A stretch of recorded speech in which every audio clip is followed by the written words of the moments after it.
Pode ser um cargo que te deram, uma liderança que apareceu, um papel que as pessoas ao seu redor te confiaram. Eles te elogiam, pedem sua opinião, confiam em você. Você sorri, agradece e por dentro pensa: se soubessem quem eu realmente sou, nunca teriam me chamado. Não é modéstia, não é insegurança passageira, é a sensação de que você é uma fraude e de que a qualquer momento alguém vai perceber. Quem já sentiu isso dentro de uma caminhada de fé, ouviu uma resposta: declare quem você é em Cristo. Deus acredita em você. É uma resposta linda, mas ela não explica uma coisa. Por que 3 dos personagens mais marcantes da Bíblia, chamados diretamente por Deus, responderam ao chamado com exatamente essa frase: não sou a pessoa certa para isso? E por que Deus não discordou? Imagine Moisés. Não o Moisés dos filmes, imponente, voz grave, cajado erguido. O outro Moisés, o que está no meio do deserto há 40 anos depois de fugir do Egito como fugitivo. Aquele que tinha um lugar no palácio e perdeu tudo, que agora cuida de ovelhas do sogro num lugar que não é seu. É esse Moisés que vê o fogo na sarça e ouve o chamado: vá ao faraó, traga o meu povo para fora do Egito. E então ele faz a pergunta que muda tudo: quem sou eu? Êxodo 3:11. Não é retórica. É a pergunta de um homem que se olha no espelho e não vê nada que justifique o que está sendo pedido. Agora pense em Jeremias, jovem, sem experiência, sem reputação. Quando Deus diz que o conhecia antes de formá-lo no ventre, que o separou para ser profeta das nações, Jeremias não pula de alegria. Ele responde: Senhor, eu não sei falar, sou muito jovem. Jeremias 1:6. Tradução direta: você errou de endereço. E Gideão, escondido numa prensa de vinho, debulhando trigo às escondidas porque o inimigo tomou conta de tudo, o anjo aparece e diz: o Senhor está com você, homem valente. Gideão olha para si mesmo, para a família mais fraca da tribo mais fraca, e responde: como posso salvar Israel? Eu sou o menor da minha família. Juízes 6:15. 3 histórias diferentes. 3 momentos diferentes da história de Israel. 3 pessoas que, ao serem chamadas, deram a mesma resposta: não sou a pessoa certa para isso. E aqui está o detalhe que quase ninguém para notar. Em nenhum dos 3 casos Deus disse: você está errado sobre si mesmo. Moisés pergunta: quem sou eu? E Deus não responde essa pergunta. Jeremias diz que não sabe falar. E Deus não diz: mas você fala muito bem. Gideão aponta a própria fraqueza. E Deus não diz: na verdade, você é mais forte do que pensa.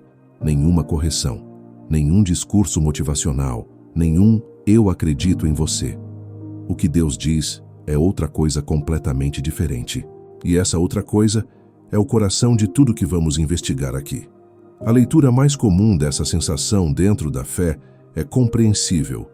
A história de Moisés, Jeremias e Gideão vira combustível para uma mensagem assim: eles duvidaram de si mesmos, mas Deus usou mesmo assim.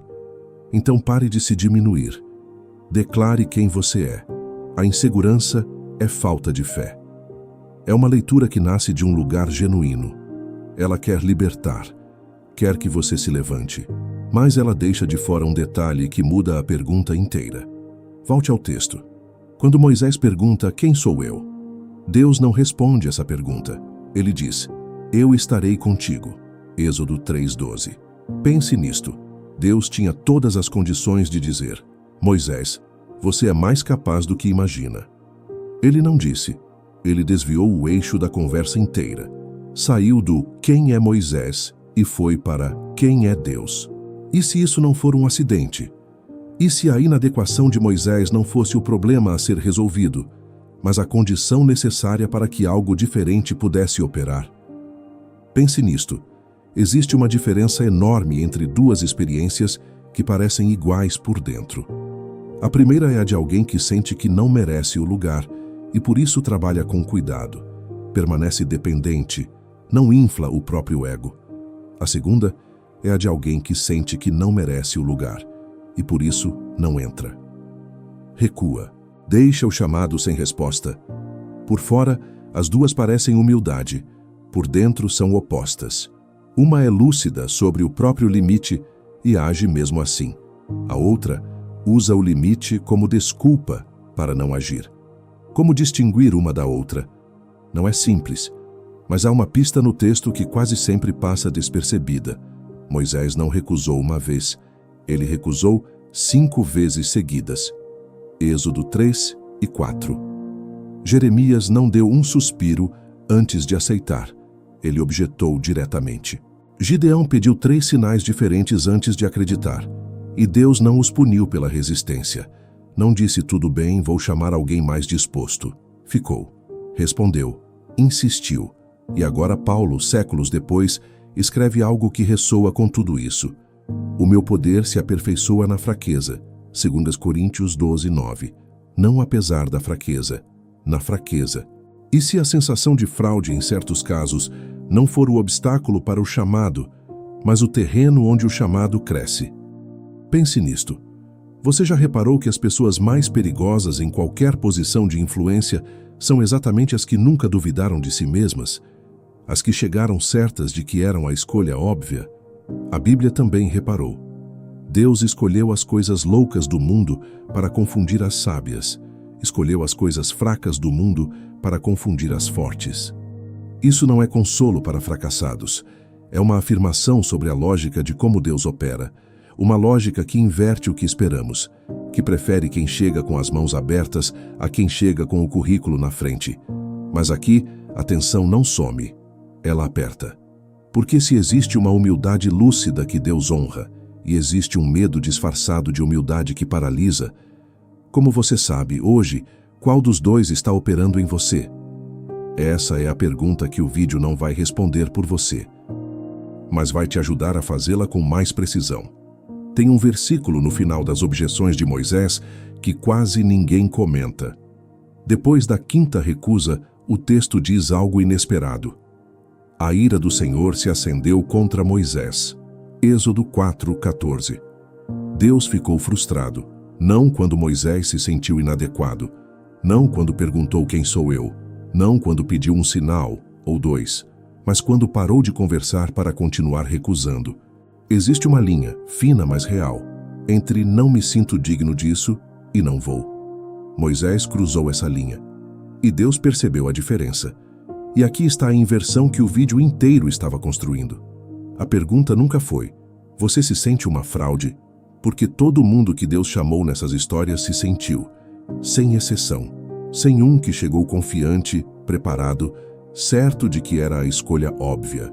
A pergunta sempre foi outra. O que você faz com essa sensação no momento da decisão? Você a carrega para dentro do chamado ou a usa como a porta por onde você sai? Moisés a carregou. Por 40 anos no deserto, ele liderou um povo sem nunca perder completamente a consciência de que não era suficiente. E talvez seja exatamente isso que fazia dele alguém que precisava ouvir de Deus toda manhã, que não assumia, que perguntava, que chegava vazio o suficiente para ser preenchido. A fraude que vira líder e permanece dependente não é o plano B de Deus. Talvez seja o plano A, mas isso não resolve a tensão. Ela fica, porque se existe uma inadequação lúcida que Deus usa e existe um medo que se veste de humildade para não agir, você ainda precisa saber qual dos dois está operando em você agora. E a Bíblia não te dá um teste. Ela te dá espelhos. Moisés, Jeremias, Gideão. 3 pessoas que não foram curadas do que sentiam, foram enviadas com o que sentiam. E a pergunta que fica não é confortável. Será que o que você chama de humildade é o que parece? Ou é o nome que você deu para algo de que ainda não teve coragem de se aproximar? Vamos orar juntos antes de encerrar. Senhor, obrigado por não escolher os que chegam prontos. Que quem está carregando a sensação de fraude agora tenha coragem de ir mesmo assim, não porque deixou de sentir, mas porque aprendeu que tu não esperaste Moisés parar de duvidar para caminhar com ele. Que a consciência do nosso limite nos mantenha dependentes de ti e não nos mantenha parados. Amém. Antes de sair, uma pergunta concreta. Quando Deus ficou frustrado com Moisés, não foi pela dúvida, foi pela recusa. Então me diz nos comentários, qual é o nome da coisa que você está recusando? Não há dúvida, a recusa. Pode ser uma palavra só. Agora pensa num nome. Alguém que você conhece que está recusando o lugar onde foi colocado, porque acha que não é a pessoa certa. Manda esse vídeo para essa pessoa. Não com conselho, só com o vídeo.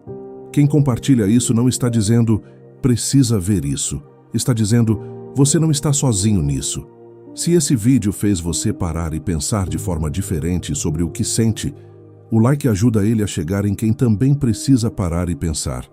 E se você quer continuar investigando o que a Bíblia diz, além do que sempre te contaram, se inscreve aqui embaixo. Aqui no canal Além da Letra, temos vídeos novos toda terça, quinta e domingo.